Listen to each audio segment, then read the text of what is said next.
So நான் இன்றைக்கி வந்து பேச போகிறது வந்து மென்டல் ஹெல்த்தை பற்றி பேச போகிறேன்.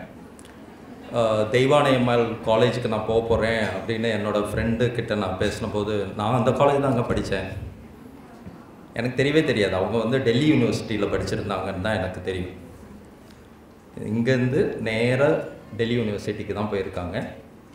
இன்றைக்கி கவர்மெண்ட் ஆஃப் தமிழ்நாடுவில் ஃபுட் மினிஸ்டரோட ஸ்பெஷல் பிஏவாக ஒர்க் பண்ணிகிட்ருக்காங்க. ஸோ உங்களுக்கெல்லாம் ஒரு ஹாய் சொல்ல சொன்னாங்க. ஓகே,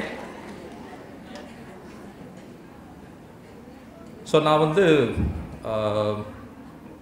பரணி மேடம் வந்து மந்த்லி ஏதாவது ஒரு ப்ரோக்ராம் வந்து பண்ணிக்கிட்டே இருக்காங்கன்றதான் நானும் சொல்லிகிட்டு இருந்தேன். ஏன்னா எனக்கு வாட்ஸ்அப்பில் வந்து மெசேஜ் வந்துக்கிட்டே இருக்கும். மந்த்லி ஒரு 2 ப்ரோக்ராம் ஏதோ ஒன்று நடந்துக்கிட்டே இருக்குது. சென்னையில் கூட எந்த காலேஜ்லேயும் வந்து இந்தளவுக்கு ப்ரோக்ராம் நடந்து நான் பார்த்ததில்லை. Okay, so kudos to your team professors. புரியுங்களா? கண்டினியூஸாக ஏதோ ஒன்று நடந்துக்கிட்டே இருக்குது.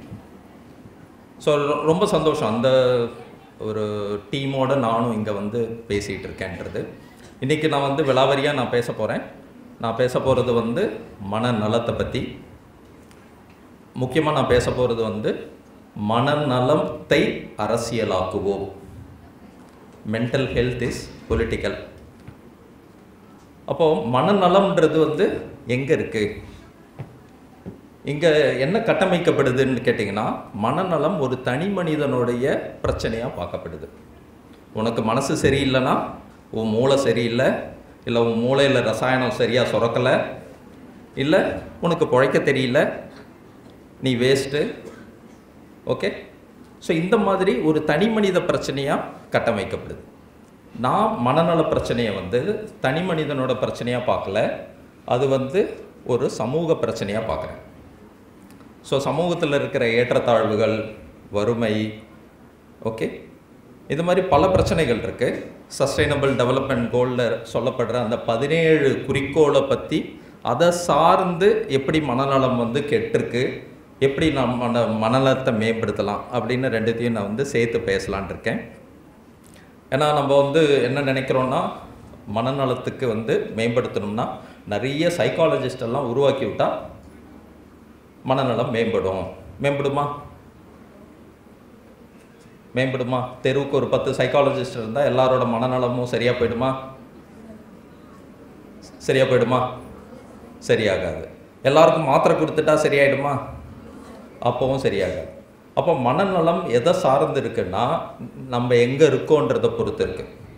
சோத்துக்கே வழி இல்லைன்னா அவன் மனநலத்தை வந்து மேம்படுத்துறதை பற்றி பேசுகிறதுனால ஏதாவது பிரயோஜனம் இருக்கா?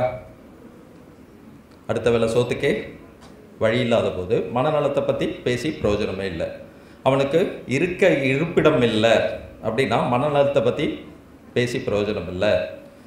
ஒரு தொழில் பாதுகாப்பு இல்லை, செய்கிற தொழிலுக்கு ஊதியம் இல்லை அப்படின்ற ஒரு நிலைமை இருந்தால் கண்டிப்பாக அவனை போய் நீ வந்து மனநலத்தோடு இருங்க அப்படின்னு நம்ம வந்து போதனை பண்ணுறது ரொம்ப அபத்தமான ஒரு விஷயம். அப்போ மனநல பிரச்சனை வந்து உருவாகிறதுக்கு நம்மளை சுற்றி இருக்கிற பல காரணங்களும் அப்படின்ற ஒரு தலைப்பில் தான் நான் இன்றைக்கி பேச போகிறேன்.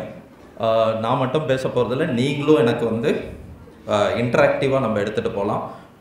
நான் பிபிடி எடுத்துகிட்டு வந்திருக்கேன். அது வந்து யாருக்கெல்லாம் தமிழ் தெரியாதோ அவங்களுக்காக தான். ப்ளஸ் நான் பேச வந்தது ஏதாவது மறந்துடக்கூடாதுன்னு நான் பிபிடி போட போகிறேன். ஆனால் உங்களோட கலந்துரையாடலாம் நான் பேச போகிறேன். ரொம்ப நன்றி, சந்தோஷம் உங்களெல்லாம் சந்தித்ததில். லாஸ்ட்டில் இருக்கிறவங்க எல்லாருமே வந்து என்னோடய கிளாஸில் வந்து இன்ட்ராக்டிவாக நம்ம வந்துடலாம். நான் பொதுவாக மேடையில் உட்காந்து பேச மாட்டேன், நான் கீழே வந்துடுவேன் உங்களோட. ஓகே, நன்றி.